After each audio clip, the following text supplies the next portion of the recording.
Hi hello welcome to my channel. ఈరోజు నేను soya granules rice చేయబోతున్నానండి. ముందుగా స్టవ్ ఆన్ చేసుకుని గిన్నె పెట్టుకుని 1 కప్ హాట్ వాటర్ వేసి అందులో 1 కప్ సోయా గ్రాన్యూల్స్ వేసి ఉంచాలండి. తర్వాత పాన్ పెట్టుకుని 1/2 స్పూన్ మెంతులు, 1 స్పూన్ ధనియాలు, 2 ఎండుమిర్చి, 2 స్పూన్స్ పల్లీలు బాగా వేయించుకొని పక్కన పెట్టుకోవాలి. అదే పాన్లో ఒక 4 స్పూన్స్ నువ్వులు కూడా వేసుకొని బాగా వేయించుకోవాలి. తర్వాత కొద్దిగా కరివేపాకు కూడా వేయించుకొని పక్కన పెట్టుకోవాలి.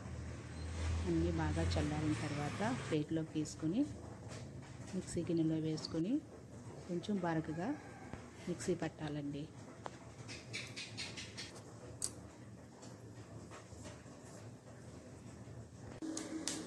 తర్వాత స్టవ్ ఆన్ చేసుకొని పాన్ పెట్టుకుని ఆయిల్ వేసి పోపు దినుసులన్నీ వేసుకోవాలి. జీలకర్ర, ఆవాలు,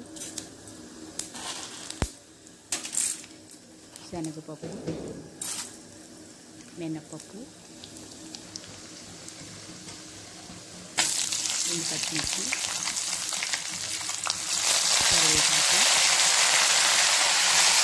కొత్తిమీర వేసుకొని వేయించాలి.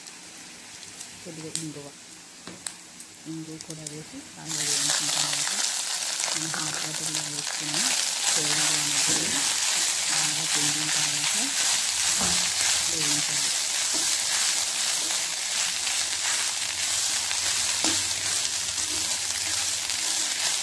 సోయా బాగా వేయనక్కర్లేదని ఒక 2 మినిట్స్ వేస్తే సరిపోతుంది.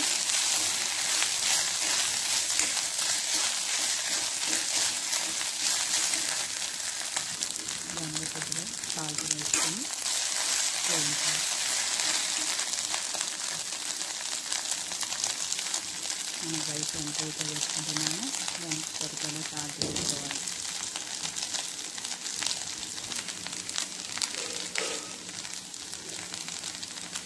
సాల్ట్ కూడా వేసుకొని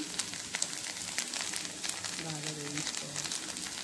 తర్వాత మనం మిక్సీ పెట్టిన పౌడర్ని ఒక 2 స్పూన్స్ వేసి బాగా వేయించాలి. వేయించి పక్కన పెట్టుకుందాం.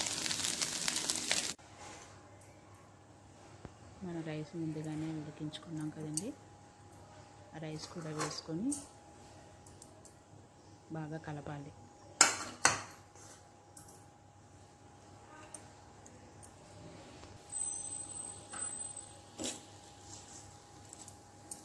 రైస్ సరిపోతుందండి. నేను తీసుకున్న క్వాంటిటీ బాగా వేయించాలి.